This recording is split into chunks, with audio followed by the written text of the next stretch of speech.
السلام علیکم ورحمۃ اللہ وبرکاتہ۔ نحمدہ نصلی علی رسولہ الکریم۔ آپ احباب کیسے ہیں؟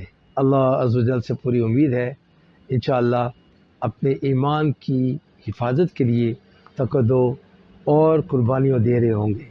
جیسا کہ الحمدللہ قرآن و حدیث کی روشنی میں بات چیت چل رہی ہے تیسری جنگ عظیم اور دجال، اس پہ آج کا موضوع ہے دریائے فرات اور موجودہ صورتحال۔ تاریخ میں ایسے بہت سے واقعات ملتے ہیں جن کو اس وقت کوئی خاص اہمیت نہیں دی جا رہی جب وہ رونما ہو رہے تھے، البتہ یہ بعد میں چل کر ان کے دور رس اثرات کے بارے میں لوگوں کو علم ہوا۔ اس دور میں بھی ہمارے سامنے دل ہلا دینے والے اور ذہنوں کو جھنجھوڑ دینے والے ایسے حادثات رونما ہو رہے ہیں۔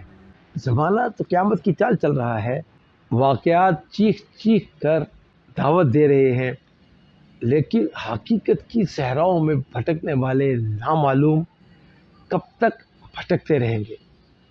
نبی کریم صلی اللہ علیہ وآلہ وسلم کی بیان کردہ احادیث پر عمل کرنا تو دور کی بات، آج اکثر مسلمان ان میں غور کرنے کی بھی تکلیف گوارا نہیں کر رہے۔ جب ان سے کہا جاتا ہے کہ خود کو اس وقت کے لیے تیار کرو جب جہاد ہی ایمان کا معیار ہوگا، جو جہاد سے پیچھے رہے گا اس کا ایمان معتبر نہیں ہوگا، تو کہتے ہیں کہ ابھی وہ وقت بہت دور ہے۔ حالانکہ حقیقت میں وہ اپنی بزدلی اور اپنی دنیا کی محبت کو اپنے دل سے نہیں نکال سکتے اور جہاد کی تیاری نہیں کرتے، کیونکہ وہ اگر وہ اپنے کہنے میں سچے ہوتے تو کچھ تو تیاری کر رہے ہوتے، لیکن ان حالات میں تو غور و فکر کرتے جو اس وقت ان علاقوں میں رونما ہو رہے ہیں، جن کے بارے میں احادیث میں بہت کچھ بیان کیا گیا ہے۔ دریائے فرات کے بارے میں بہت ساری احادیث آئی ہیں۔ ہونا تو یہ چاہیے تھا کہ جیسے ہی فرات کے کنارے فلوجہ میں جنگ شروع ہوئی تھی تو ایمان والوں کو فکر لاحق ہو جانی چاہیے تھی، لیکن لگتا تو یوں ہے کہ مسلمان بھی کفر کی آنکھ یعنی مغرب کی میڈیا کی آنکھ سے دیکھتے ہیں۔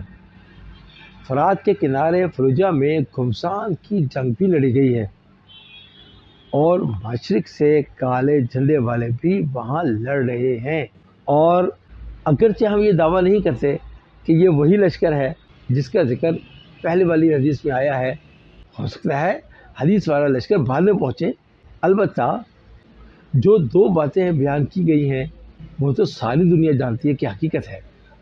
جنگ بھی فرات کے کنارے ہے اور کالے جھنڈے والے مجاہدین بھی ایک بڑی تعداد میں وہاں لڑ رہی ہے، اور وہ بھی عرب مجاہدین ہیں، اور وہ سب وہی عرب مجاہدین ہیں جو کہ طالبان کی پسمائی کے بعد مشرق افغانستان سے عرب ممالک واپس گئے تھے۔ اب مزید تحقیق کرنا یہ تو مسئلہ بہت اہم ہے، اور میڈیا پر خفیہ طاقتوں کا قبضہ ہے، تو اس کے لیے ایمان والوں سے تو گزارش ہے کہ حالات کو قرآن اور احادیث کی روشنی میں سمجھنے کے لیے کوشش کریں اور اپنے آپ کو جہاد کے لیے تیار کریں۔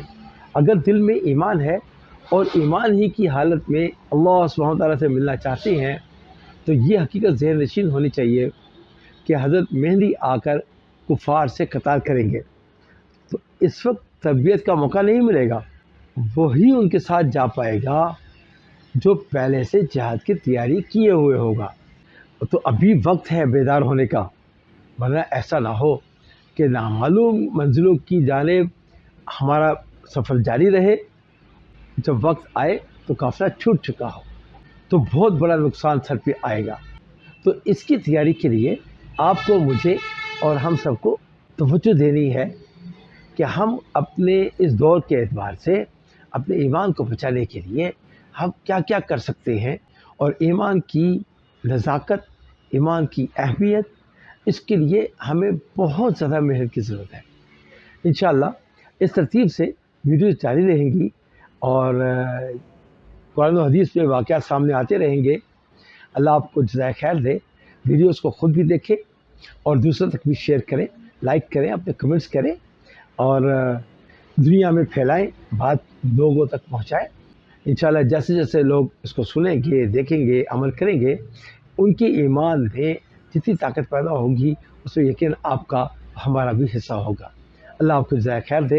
انشاءاللہ آئندہ آنے والی ویڈیو میں ملاقات ہوگی، اس وقت تک کے لیے اجازت دیں۔ السلام علیکم و رحمۃ اللہ وبرکاتہ۔